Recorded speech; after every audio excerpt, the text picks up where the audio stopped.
but they ignore the elephant in the room, which is that Hillary Clinton broke the law repeatedly in mishandling classified information.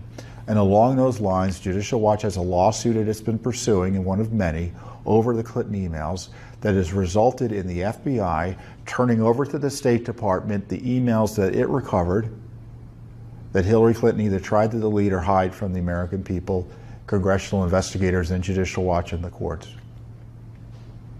And those emails have been coming out to us in dribs and drabs. The State Department wanted to slow walk those emails, but a judge in one of our cases said, no, you got to move along faster. And so the tens of thousands of pages of emails are coming out to us and will be complete, presumably, released to us by, completely released to us by September of this year. So we're getting them out, I think, once a month, once every 6 weeks or so.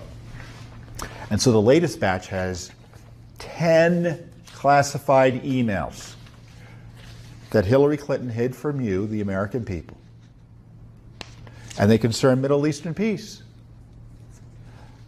And the other emails show more intersection, hand in glove, working between the Clinton Foundation, the Clinton State Department, and the Clinton cash machine, which is, they're all part of the same, but in this case specifically, Bill Clinton's speaking fee racket, where he was going abroad, getting money from foreign interest and six-figure speaking fees from foreign interest, while his wife was Secretary of State. So the 10 emails that we have gotten from the State Department include, the hundreds of pages include 10 emails that are classified. And they are largely discussions with, including top State Department officials and Hillary Clinton, because they're Clinton emails, discussions with Tony Blair, who's the former Prime Minister for the United Kingdom. And they're classified.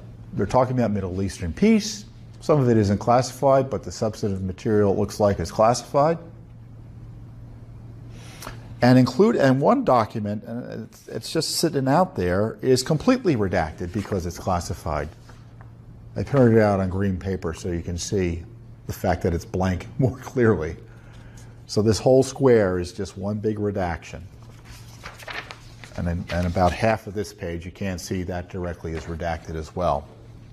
So 10 new classified classified documents on Hillary Clinton's email that Judicial Watch uncovered, not Congress, and it wasn't voluntarily disclosed.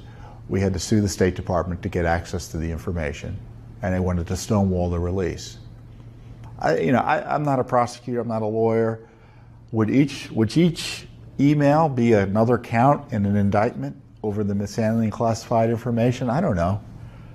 But that's the sort of focus this Justice Department needs to have. And other emails just show like the shady approach that they took to getting Bill Clinton speaking engagements abroad. And there's this one email I want to point out to you. I got a lot of paper here today, so forgive me. There's an email from a lawyer in town here in D.C., actually in Dallas, and he sends an email to a friend, and he says, Ed, the Basque region in Spain wants to bring him in to give a speech, and a large bank is willing to pay for it. Who are the gatekeepers? Please call me to discuss. So Ed sends the email to Jake Sullivan, who works for Hillary Clinton, who passes it to Yuma Abedin, who works for Hillary Clinton.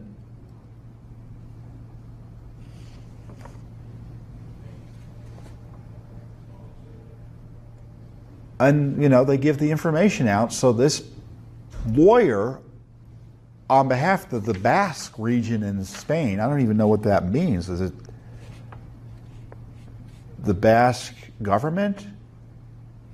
The Basque separatists in Spain? I don't know. I have to look up Haynes Boone a little bit more closely in the partner's name here.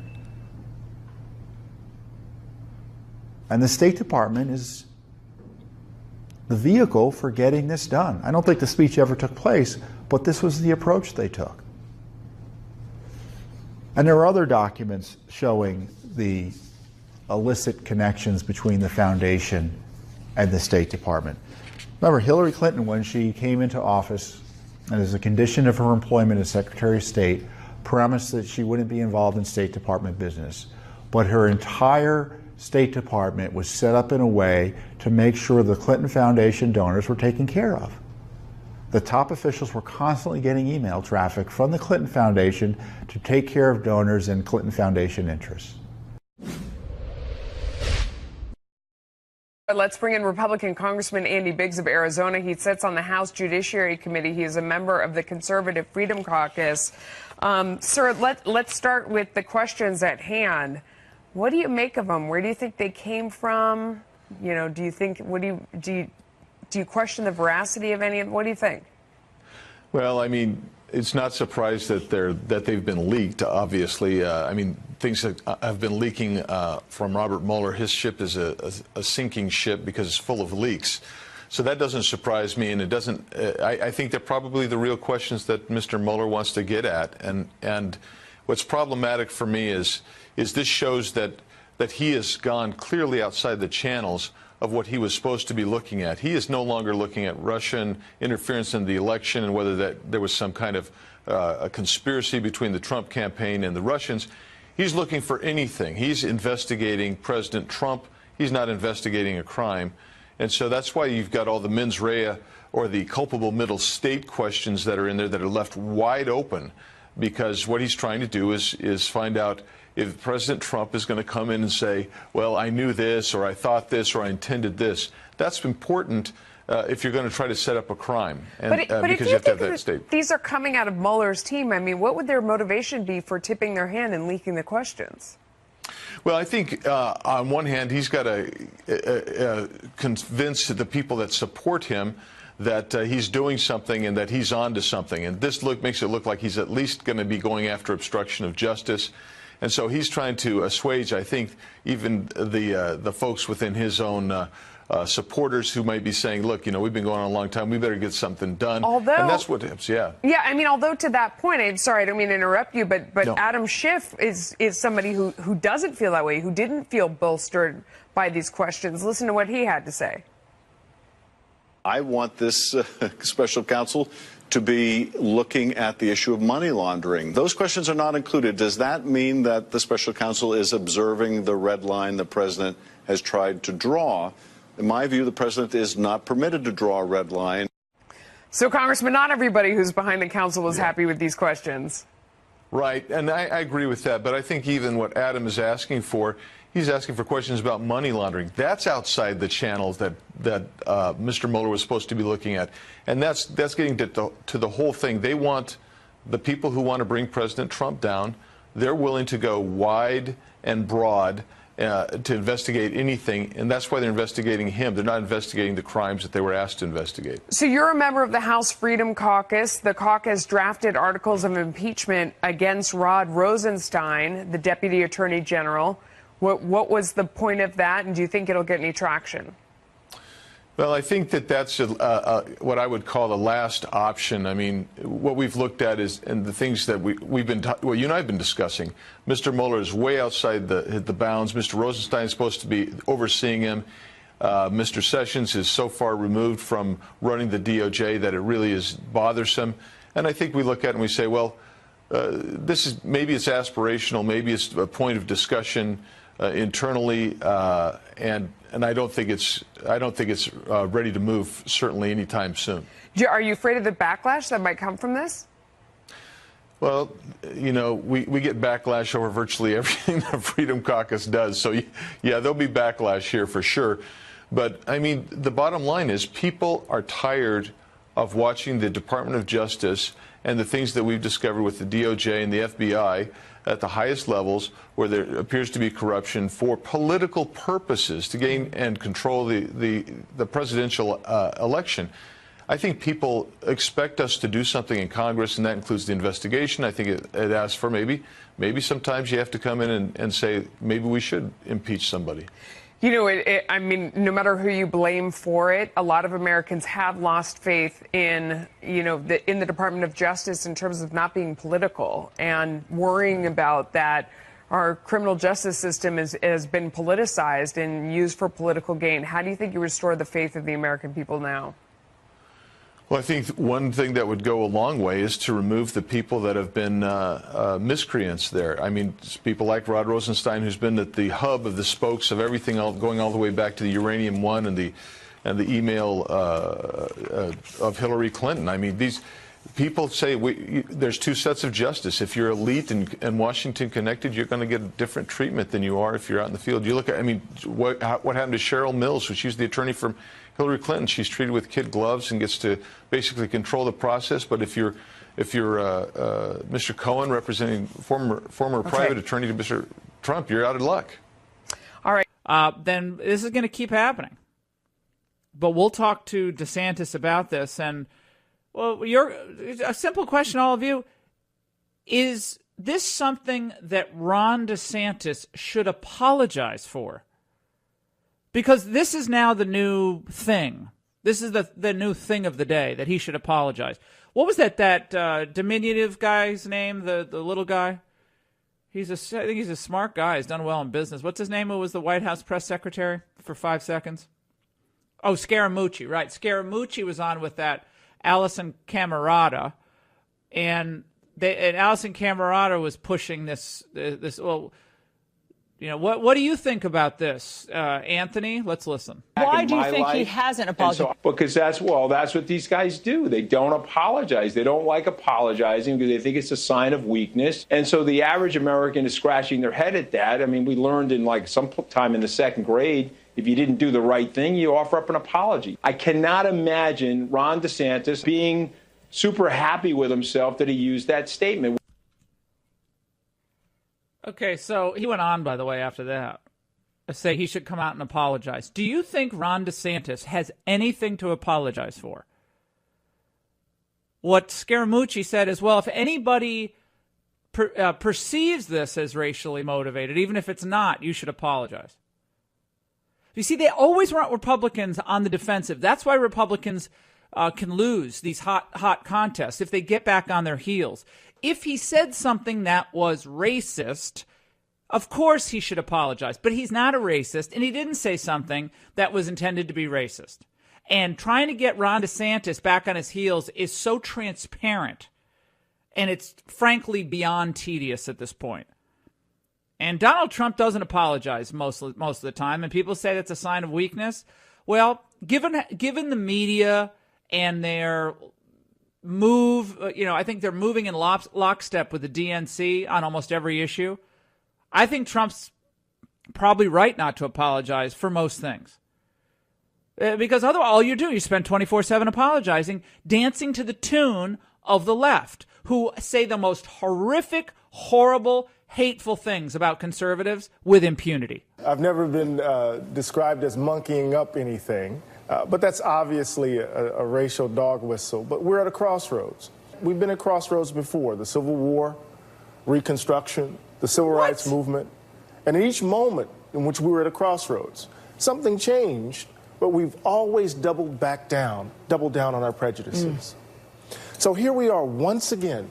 We are right back where we've always been, where we have to make a decision whether or not we're going to be a racist nation. Oh, my God.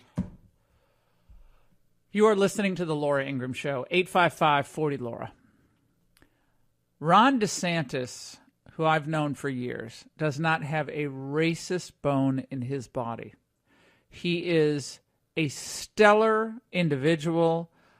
Everything that I've ever known and been exposed to about Ron DeSantis, he's a man of great character. He's a conservative. That's his sin, is that he doesn't buy into their identity politics view of the world. That's the real sin here.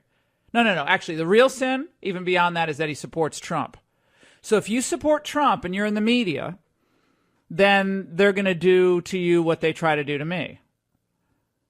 So when you talk about immigration and the fact that no one voted for this massive move on illegal immigration into communities across the country, when you say no one voted for this, and that we have a ridiculous policy of legal immigration that includes chain migration, extended family members, then you're a racist. If you're against affirmative action, you're a racist. If you think LeBron James shouldn't speak about the president as he speaks about the president, you're a racist. If you tease a member of the entertainment industry and say shut up and sing or shut up and act, you're a racist. So they can have their own brand of humor and satire, and you cannot question them, and you won't question them. And even if they commit what the left would consider abusive action against women, or horrific, misogynistic or hateful views toward the members of the opposite sex, and you're a liberal, you'll be given a pathway back. You see that with that Louis C.K., that comedian, is on his way back, or is back and doing comedy stuff. Chelsea Handler can say the most horrible things about Ivanka Trump. She's not going anywhere. Kathy Griffin's still headlining shows. So, Michelle Wolf might have lost her Netflix deal, but he thinks she's going to be shut down and appearing across the country? No. And I'm not even saying you should shut her down. I'm just saying it's a complete double standard. DeSantis has nothing to apologize for because he is a man of integrity, and it's obvious what he was talking about. Otherwise, he's either not a racist or he's the dumbest person ever, because he goes on national TV and uses racial language. Come on. 855-40-LAURA. Let's listen. I'm going to talk about the DeSantis monkey comment here in a minute. Oh, my gosh. Why didn't he get the benefit of the doubt? Michael? Why didn't DeSantis get the benefit of the doubt? The assumption was that that he didn't misspeak, that it was 100% a racial dog whistle. Is it because he's connected to Trump? He didn't get the benefit of the doubt from many people, including Fox News. Because he's connected to Trump. It's because it's how white folks talk about black men who are successful.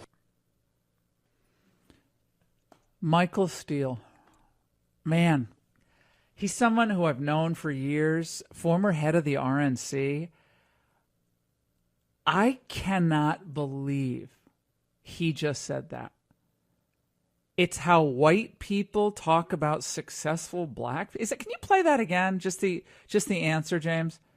Because again, this is Michael Steele, who used to be the head of the Republican National Committee, frequently a guest on this show, about Ron DeSantis saying you don't want to monkey things up in Florida by electing a socialist. Let's listen. Because he's connected to Trump is because it's how white folks talk about black men who are successful.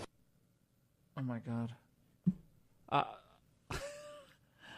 855-40-LAURA. I am speechless that Michael Steele, who has, I guess he's making enough money in MSNBC, does he have to just say whatever the prevailing wisdom against Trump is? Otherwise, he feels like he won't keep his job. I mean, he really thinks that's. And how did he ever become head of the RNC? If white folks think that way about black people, how was Michael Steele? Was he lieutenant governor of Maryland? Right? How did he ever become any of this? If white people feel that way about black people who are successful, how did he become a well-known commentator? Let's go to Juanita, line 3. Juanita. I am so sick of people playing the racist card. I was looking at my Facebook feed this morning. There's a post on Facebook that shows Barack Obama using the words monkeying around. So what's good for the goose is not good for the gander. Well, apparently, if you're white, you just can't criticize an opponent at all. I mean, if you criticize an opponent, you have to every word, you have to stop after you say every word. Or before you say any word, think, okay, how will this be twisted by someone who is trying to avoid a real debate on the issues? It's ridiculous. I appreciate your comment, Juanita. Let's go to Bill in Florida, line 2. Bill. I think this is a perfect opportunity for DeSantis and other strong conservatives to shove it back at the left by saying something like, it distresses me so much to find that so many on the left and in the media, when they hear the word monkey, think of African Americans. Oh, yeah, that's a great point. Why are they going there? Because they see everything through a racial lens. And I don't think any of them think Ron DeSantis is a racist, by the way. I really don't. I think they know they can use this because their candidate has gotten himself tangled up in a corruption probe in Tallahassee and is mayor of this city that has the worst crime in all of Florida. And he's a socialist, and Florida's not going to elect a socialist. I don't care how much money Tom Steyer spends in Florida.